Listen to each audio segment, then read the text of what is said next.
Mapipirmahin ako doon. Ako'y kasama ni producer at sabi sa akin sa mama ko lang, hindi muna. Nagulat ako sa desisyon nila na ito sa totoo lang dahil ang iniisip kong unang-una dito ay si Tatay Doro. Sino magluluto sa'yo? Kaya mo pa ba? Hindi ko matiyak yun. Dito pa lamang sa sinabi na ito ni Tatay Doro ay tiyak na hindi niya talaga kaya ang mag-isa rito. Kasi kuminsan nahihingati ako. Ngunit tama nga kaya ang kanilang desisyon na ito. Good morning mga kababayan. At ito 8 AM na po. Gumising kami ni Ran sa maaga kahit na puyat talaga kami kagabi kasi halos 10 oras na ng gabi kami dumating dito galing sa nilakad namin. At ayun, kasi nga ihatid namin si Kuya Saldi doon kina Nanay Rowena, kina Nanay Isin kasi ito na yung araw ng pag-uwi nila. So dapat talaga maaga. Kaso nga lang, nung gumising kami ng 6 AM ni Rans, minessage ko si Kuya Zaldi kung ready na siya. Sabi niya kahit mga 8 AM daw at magpahinga muna kami. Kasi na-message ko nga siya kagabi na kararating lang namin. Talaga 10 oras na ng halos ng gabi kami dumating, kaya naunawaan naman niya. At didiretso na kami ngayon doon kana Nanay Isin. Andito na po kami sa hotel ngayon at nabayaran ko na yung hotel ni Kuya Zaldi, yung pag-stay niya dito ng 2 araw. Nabayaran ko na po dito sa hotel at sinusundo lang ni Rans doon sa taas para dumiretso na kami kina Nanay Rowena. At para na sa ganun ay hindi naman sila gabihin ng sobra sa kanilang pagbabiyahe kasi yung layo ng biyahe nila ay nakakapagod po yun, no? Lalo na kapag gabi, ramdam na ramdam ang pagod kapag gabi lalo na. Kaya sana hindi sila abuti ng kumbaga may masakyan agad sila pagdating sa Roro. Kumbaga sana oras-oras ang biyahe doon kasi hindi natin alam. Pero kung oras-oras, makabiyahe agad-agad sila papunta doon sa kanilang lugar at hindi naman sila ma-standby doon sa port. Sana naman hindi sila ma-standby doon. Okay na lahat. All goods na po at clear naman na dito sa hotel. Papunta na po kami doon. Samahan nyo kami sa biyahe namin. Another river strumming my guitar. My heart beats in rhythm with the gentle tide. Oh yeah. My heart goes with the river flow. I let the current guide my soul.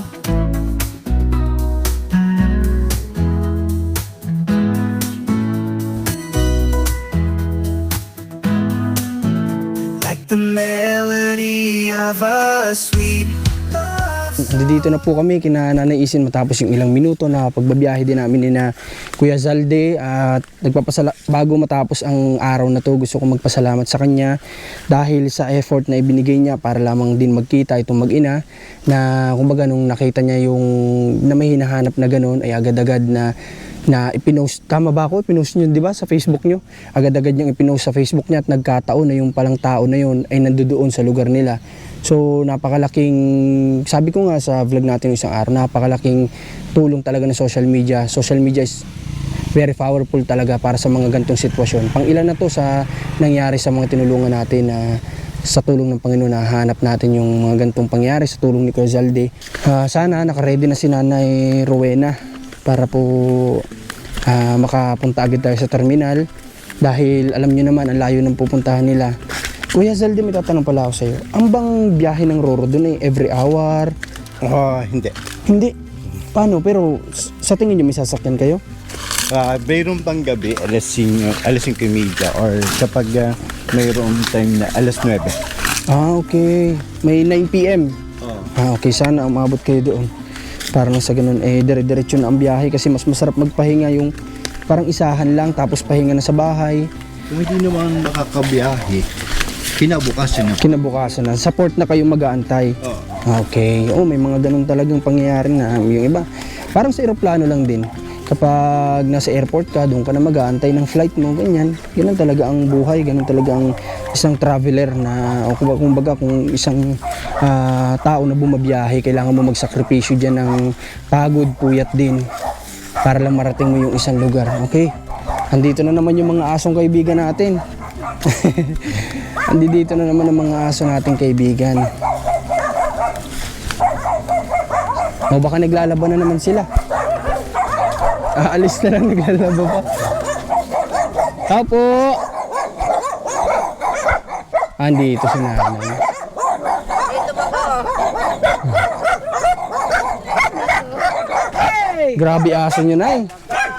Baka pwede bawasan na natin yan, nay. Hindi ba natin pwedeng bawasan yan? Alin? Pakatay natin sa mga manginginom dyan. Aba, bigay mo ito sa akin, Nay? Ay, grabe naman. Oh, may walis na sa bahay. Ay, salamat sa walis. Nakaready na ba sa Nanay Rowena? Kamusta naman ang Problema ko pa, kasama ko sa Bordeaux ay ang kuwan ang mangyayari. Si Duro ang mapirma ng aking kuwan. Ay, ano yung Duro? Ano yun? TM. Ha? ATM? TM. Ay, ano po yun? Anong... Ay, papipirmahin ako doon. Eh, ako'y kasama ni Nini sa Bordeaux at sabi sa akin sa mama ko nga lang, hindi muna. At nang marinig ko nga ito sa totoo lang ay nag-iba ang aking pakiramdam. Ngunit pinakalma ko ng mga oras nito ang aking sarili dahil titingnan ko hanggang dulo kung ano nga ba talaga ang kanilang magiging desisyon. Abay, paano ko makakata? Para saan yung ATM na yun? Oo, sa senior. Bakit nasa Bordeaux yung senior mo? Hindi, dito kayo, dito sa barrio. Ay, kasama nga ako ni Nini sa Bordeaux at mabakasi nga. Ay, may kailangan Ay, wala kang ka pirmahan. naman. Okay, nagets ko na, nagets ko na. Kinakailangan mong, ihatid ko na lang kayo, ha? Ah, okay. Okay lang, kaya mo. siya doon. Kailan ba kami pwedeng ihatid sila doon? Kung ano sila? Anytime? Anytime, basta message mo muna sa akin. Okay, sige, sige. At baka mamaya may lakad si Kuya Zalda eh. Kasi may mga bisita rin po. Oh, wala sa atin mag-assist man lang. Okay. Sige, magsabi lang sila sa atin. Ang galawan, ang balak namin, kung kami masama sa kanila, ay payout na. Pag payout. Dahil yung payout, Oh, sayang yun. sayang. Tama. Oh, 3 months. Po kayong mag-payout. Mag-payout na ay. December. Oo. Mayroon po kayong payout. Mayroon kayong payout ngayon. May payout ngayon, oo. Payout ay August 17. Magkakaroon kayo ngayon, mag-update kayo sa ano nyo ha. O, update ko rin kayo, baka kung magtatanong, ano. Sasama muna ako madali doon. Sabi ko kay Nini, mabalik din ako. 4 na araw na ako. O, ba't nayak si Nanay Rowena? Sir, di man ako nag-iiyak. Ha? Oo. Nakatalikod lang, pupunas ng mata. Okay. Kasama mo si nanay, sasama si nanay ngayon? Sasama nga ako niyan. Sabi ni Doro, sumama na nga ako at makamagtampo yung manugang ko. At gusto nga ako makita. Kaso nga lang may Sabi ni pipirma. Doro, bumalik ka rin anyat. Mapiaw tayo. Ay sabi ko kaya gumagdalilin siya pagpunta ng kwan. Ay sabi din sa akin ay wala niya ako isip pamasahe papunta pagkong ko ng Ang ano ba ang ATM ba ay ano? Sino bang kailangan pumirma? Ikaw? Ako sana ay sa katula ako maalis ako nga. Oo. Diin lang ang gawa ko doon. Paano yung ano payout mo? Ay ewan ko lang. Hindi ko maintindihan. Opo ka tayo, pakay ka na. Nagugulong si Nanay yung isip. Naguguluhan ako sa buhay. Sige, ganito na lang. Kung ngayong kailan sir? 17? Yung possible? Possible na? Sa amin kasi 17. Oh, kung possible magkaroon ng 17, antay mo muna yun. Tapos 18, kahit 19, isasabay na namin kayo. May mission kami sa Lucena. Tama-tama, sakto pala. May mission kami sa Lucena, mamimigay kami ng tulong doon. Pwede kayo sumabay sa amin. Ha? Okay. Or iiwanan muna kita dito. Oh, ano ba ang desisyon Isabay mo? mo na lang. Isabay mo lang, nanay. Ha? Tama ba ang Ako lang. final decision ba yan? Nanay? O sige, sumagot ka po para kasi Hindi rin po sir kung... baka gusto mo rin si makasama Sir pa yung mama mo ay. Kung gusto maunang sir, ay di. Oh, Pwede sige. naman. Kung si sir okay lang sa kanya kasi siyang may handle sa'yo. Pamasahe. Basta, Pag ako iniwanan ng sir, ay bababagin ko pag uwi na yun sa Bordeaux. hindi nga kung kasasabay ka na ngayon or isasama mo ni si nanay. Ano ba ang plano mo? Kasi bukas ako ay meron akong talk sa... Kailangan niya kasi makabalik. Kung gusto mo mag-expend pa ng time sa mama mo, ikaw bahala. Ikaw nasa desisyon yung dalawa yan. Ano naman gusto mo? Sasabay tayo sa sir. Ay, ewan ko Kaso nga sa'yo. lang yung ATM niya. Oo. Tapos yung possible na pwede niyang ma-payout. At dito nga ay kung mapapansin ninyo ay talagang pinipilit ko sa kanila na ayusin muna yung mga bagay na kailangan nilang asikasuhin upang nang sa ganon ay mas mahaba yung panahon na mapag-isipan nila kung iiwan nga nila dito si Tatay Doro. Ay, Sayang yun. sabi naman ng nung leader nila dito sa tawag na yun, sa senior, ay ngayong September sila may payout. Ngayong mahalo ng buwan. Yung sa ATM, paano daw? Ay, pwede naman daw po yatang pumirma ang tiyo. At si mama naman ay hindi marunong magpirma, diin lang gamit niya. Ano yung D? Ano yung D? Diit lang. Okay. Yung thumb mark. Yun ang gamit. Magpag-desisyon na ninyo, pag-usapan ninyo ng maayos, ha? kung ano yung plano ninyo talaga para hindi kayo maguluhan. Mapag-isipan nyo muna at kami willing kami mag-waiting sa inyo sa final decision ninyo. Ano? Si Tatay Duro ba okay lang dito? Kaya ba niya? Sino Wag na nagluluto muna sa daw kanya? mag-alis. Ako masahe nga ay. Okay. Unahin muna ang problema niyo. Paano? O di, paano ba? Ano bang pwedeng gawin natin? Ako naguguluhan din ako. Anong Gusto mo mag-stay muna?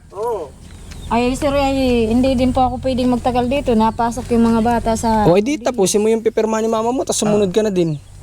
Sunod na rin kayo. Oh, ganun na lang. Okay, sige. Ganun na lang. Para mabilis na usapan si Tatay Doro naguguluhan din yata sa atin. Ano ba Tatay Doro? Ha? Ang akin lang ay papabor-pabor na lang kung ano ang mauna. Kung sa inyo at kung siyempre mas mahalaga yung inyo kaysa amin. Okay, pero kung kayo ba dito Tatay, okay lang ba kayo dito? Ako, Sino magluluto sa'yo? Kaya mo pa ba? hindi ko matik yun. Kasi kuminsan nahihingati ako. Parang lulungawin. Nasakit dito yung kinakagat ng puso ko dito. Yun lang kasi yung iniisip ko kay Tatay. Kasi Tatay nung nakaraan, nung andito na hilo siya, Hey! dapat mapacheck up talaga si Tatay. Ayun yung sabi ko sa kanya. Uy, umalis na Nadali dito. ako ng puso ng akin kanina dito. Sa kulilyo mayroong gayanan eh. Umalis ka dyan, umalis ka. Okay, dapat Tatay, di ba sabi ko sa'yo, tatapusin lang natin tong mission na to sa mag-ina. Papacheck upan kita sa diet, ha? Tatay, sasama ka ha? Para malaman natin yung karamdaman mo, ha? Oo. Papagamot ka namin doon, ha? dito? Ang Okay. pagkaintindi ko lang sa sarili ko lang, 4 ang sakit kong dala. Una na ako pero High blood, kagat ng pusa, katarata, at saka yung inuubo ko. Yun lang. tayo mo muna ang mama. Okay. So, sige. Ganun na lang yung gawin natin sa kanila. Okay. Baba ko nga muna itong walis ni nanay. At nangangawit na akong kakahawak. Salamat ulit sa walis. Okay, final decision nila. Ano daw, sir? Ang final. Ay, papaiwan daw muna. Okay, sige. Tapos, pagka-perma, tapusin mo na itong gagawin nyo dito. Tapos, Napirma ay. pwede na kayong magbiyahe. Pwede namin kayong isabay kung gusto ninyong sumabay sa amin. Pero kung gusto niyo kasi ang schedule namin ay 20 pa talaga o 19-20 ganyan. Mission namin sa Lucena at balak namin dumiretso kina Sir Zalde para maka-scout din doon sa lugar nila. Maka-scout din kami doon. Anong pizza ba ngayon? 14? Oh, 16 na po ngayon tayo. 16 na. Anong araw? Ibang na ako dito, mama. Ako pala nga may sa bayan. May ano. Ah, Lalakad po ako dong mga papel ng aking anak na babae. Anong pabilate? Yung sa DSWD. sabi mo kay Sir Saldi at alam yan ni Sir Saldi. May Okay. kapansanan baga. Babalik kay mamaya. Ay, ako Alamin nang muna bahala. natin yung final At, decision.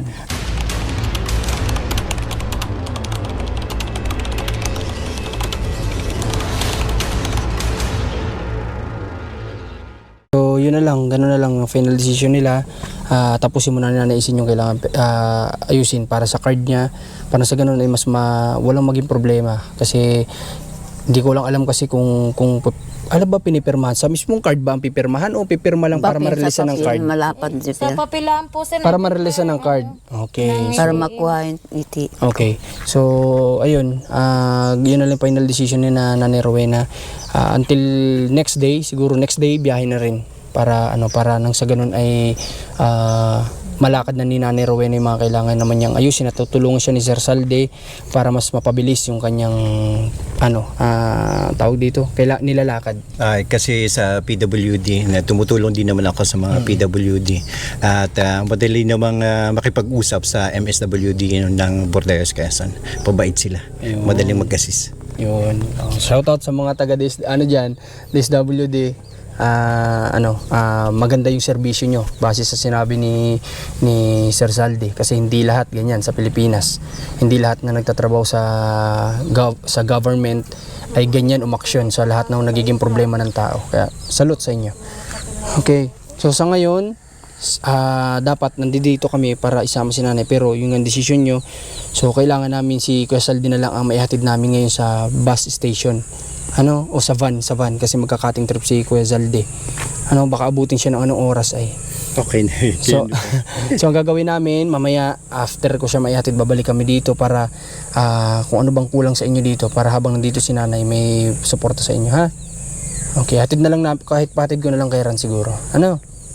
Okay. O, sige, paano? Nanay, paalam ka na kay sir. Ingat sir ha. Pasalamat. Yan sir nauna pa. Kala ko tayo sama. May mga lakad kasi si may sir mga lahat talaga. ako. Pamasahitan ni bukas. Nga ako. Ako nang bahala. Sa totoo lang si Sir Saldi kasi may mga importante talaga siyang lakad. Isiningit niya lang itong schedule na ito para lang sa kay nanay tsaka kay Nanay Rowena. Kaya hindi siya pwedeng matagalan dito. O, nag-extend na nga siya ng 1 day pa na dapat siguro kailangan na niyang bumalik talaga dun. Okay, so Yun yan, sa interview ko rin, kinakailangan ko din siya ma-interview ang gobernador ng Quezon. kasi may mga interview siya, kagaya kahapon kay Father na interview niya, tapos hindi ko alam kung saan ni Sir yun pinapasa o ano. Ito po ay sa radio station namin sa Veritas. Yun, may registration sila sa kanilang lugar at si Sir yata ay nag-ano doon. Ikaw ba mismo ang nag-ano? Field reporter ako, pero ang opisina namin, ang radio station namin ay sa Metro Manila. Okay. So yun, kaya pala marami siyang in-interview kagaya ni na Father kahapon na interview ni Sir. Yun yung kailangan niya mga gawin pa, kaya kailangan niyang umalis. Okay. So nanay, paano? Kung mag-suit ka, wala ka bang bra nanay? Hindi ako nabura. Wala ka bang bra nanay at ginaganyan-ganyan mo yung... Ang banas ay. Ha? Lagyan mo ng ng panyo. Mama, ano? Lagyan mo bao. Baon. Sinabi ko na kanina na magko ng bao. Okay. Baon. Okay, sige, paano? Ihatid mo na namin si Casalde, ha? Tapos padala ko na lang kay Rans yung ano niyo dito, pang konsumo niya, ha? Picture muna. Kasama sila.